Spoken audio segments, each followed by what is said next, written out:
Welcome to Galactic Chronicles. Today, we dive into the story of Lieutenant John Davis, a seemingly weak human soldier who was laughed at by an alien colonel, but soon turned the tables with his incredible bravery and tactical genius.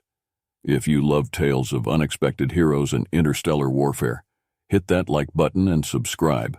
Let's get started. Weak human soldier is laughed at by an alien colonel, who later regrets it. Sergeant Mir watched the newest consultant to the Ralkovian military enter the command post, tall with pink skin and a small amount of fur on his head. This human seemed physically frail, especially compared to a Rovian that carapace. But Colonel Strawn assured Mirs that the human came highly recommended greetings, said the human, his universal translator, digitizing his speech into Rokov and tongue. I am Lieutenant John Davis. I look forward to advising your battalion, the staff officers murmured. Helmerk made the gesture of respect to a fellow warrior. What battlefield experience do you have? He asked. Your soft skin makes me think you've seen no combat. The other soldiers chuckled. Davis smiled, baring his tiny teeth that could pierce flesh so easily. I did 2 tours fighting insurgents in a place called Mars. Lost many good friends there. Mere keg. An apologetic tilt of his antenna. My condolences. I should not have assumed most sentients disliked combat and found ways to avoid serving in the military. Yet this human had volunteered, even though his frame seemed so fragile, without even a proper exoskeleton. What had driven him to fight before Mir could inquire further, alarms blared throughout the base. He checked a report on his command pad. Heavy enemy activity on the perimeter report.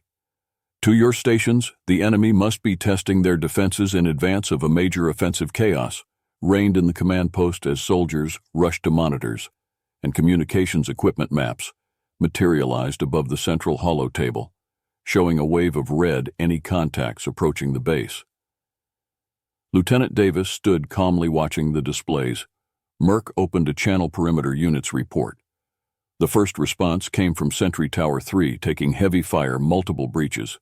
Then the line went dead. More red indicators blinked out around the perimeter. How did they ambush our sensors, said Myrick. What is their strategy? He checked the updates from long-range recon units, but the latest intel was now useless if so much had changed. Lieutenant Davis leaned over the table, eyes darting across the battlefield maps. May I? Mirke assented, and Davis called up a new tactical overlay. Based on the timing of the attacks, the enemy has captured these sensor towers, rather than destroying them, that has allowed them to feed false data, hiding this force here. He highlighted an area that had shown empty a few minutes before. Mir turned his eye stalks toward the human. Are you certain it's what I would do in their position? A tactic insurgents often used back on Earth. Shall we reposition our anti-armor units to meet them? Do it, ordered Mayeg. This alien indeed had good instincts. The rest of the officers scrambled to carry out his rapid suggestions. Davis may have looked physically weak, but his mind was sharp. Soon warning came that the main gates had fallen.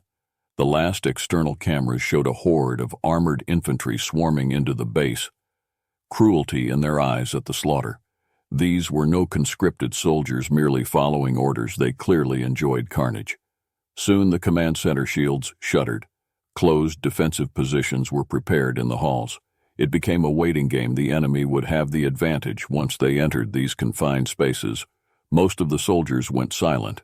Antennae furled tight to their bodies, smelling the death on the air. As the battle drew nearer, the acrid tang of explosives and scorched metal carried through the ventilators, along with the screams of the dying. Lieutenant Davis alone seemed unaffected. He hummed an alien song under his breath as he checked the scopes monitoring their barricades. When he caught me observing his calm, he shrugged. After years on Earth battlefields, this brings back memories. Mira considered him with a new eye. Her worlds must breed strong soldiers to harden you so too. True, said Davis. Maybe when this fight is over, I'll tell you about jungle guerrillas on Earth. They use surprise and savagery as weapons, as devastating as any plasma cannon by comparison. These amateurs don't seem so frightening. The observation surprised a harsh laugh from Mir. This human kept demonstrating unusual courage. Mir gave the gesture of respect, claws clacking together. You do your species credit. Perhaps we may prevail yet if more fight like you, then let and give them some surprises," said Davis with a fierce grin. It was only a few minutes' wait until the first assault crashed against their barricades. The enemy were masters at close-quarters combat, but Davis had set up overlapping fields of fire to pin them down. Then he took over the gunnery controls, spraying plasma bursts with ruthless efficiency. The enemy advance turned into a Cheryl house. A few warriors made it through the parade perimeter by sacrificing dozens of their own. Davis stood in their path, sidearm drawn in a practiced grip. He dropped two with clean shots between the eyes before they reacted. The third halted, his charge confused at the seemingly defenseless creature, holding off battle-hardened killer. In that pause, Davis put a round through the weak joint at the neck, dropping the soldier instantly.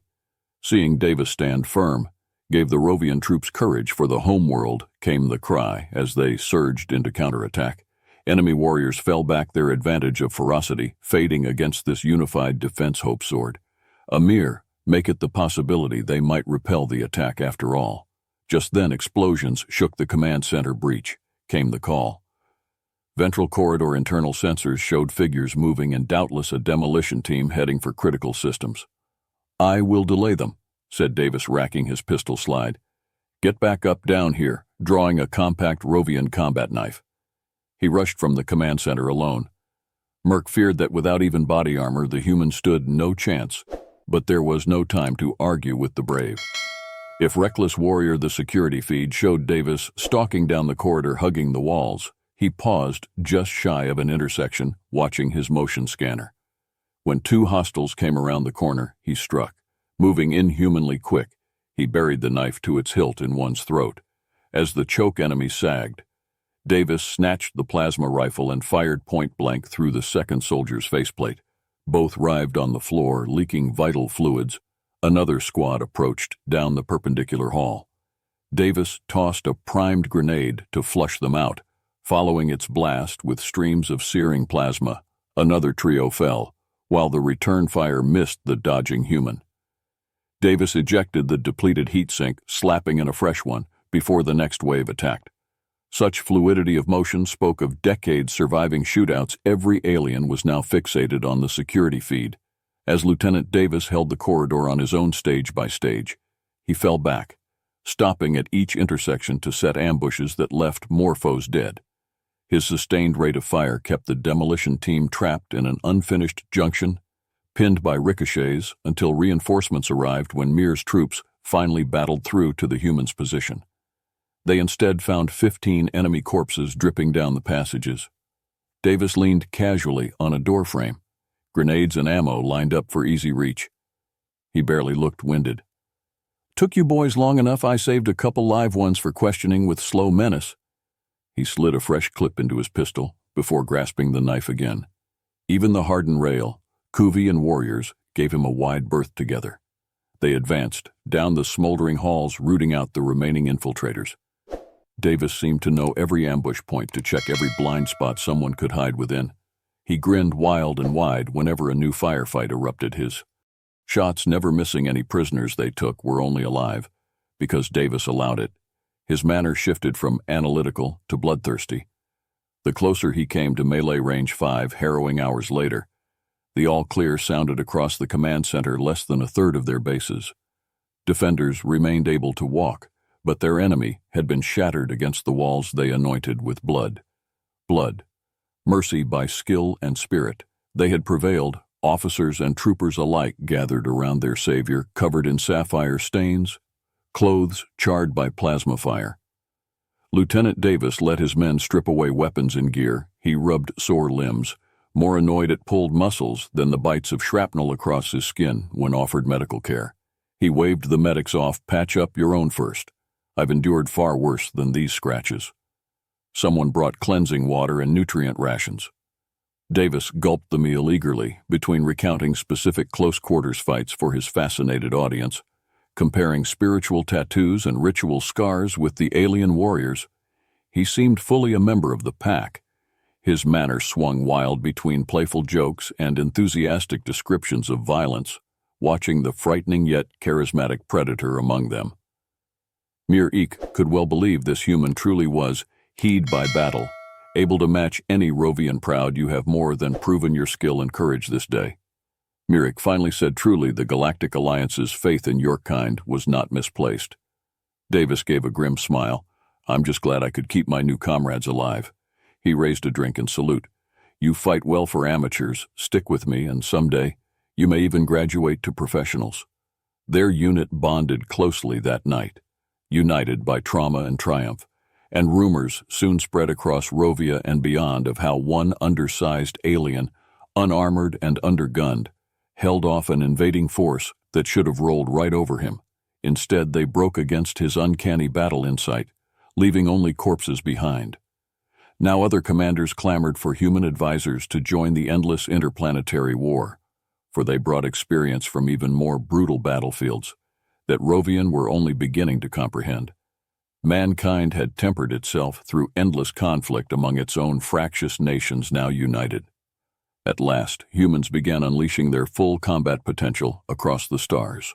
The Galactic Alliance had hoped these clever newcomers could serve well in support roles, but after witnessing humans in full fury, grizzled old soldiers like Sergeant Meyer knew better. This young race still carried the love of carnage carted deeply in their DNA, and no force in the universe could restrain humanity's true nature forever.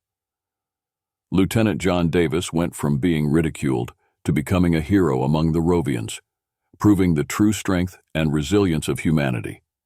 If you enjoyed this thrilling story, don't forget to like, comment, and subscribe for more epic adventures in Galactic Chronicles. See you next time.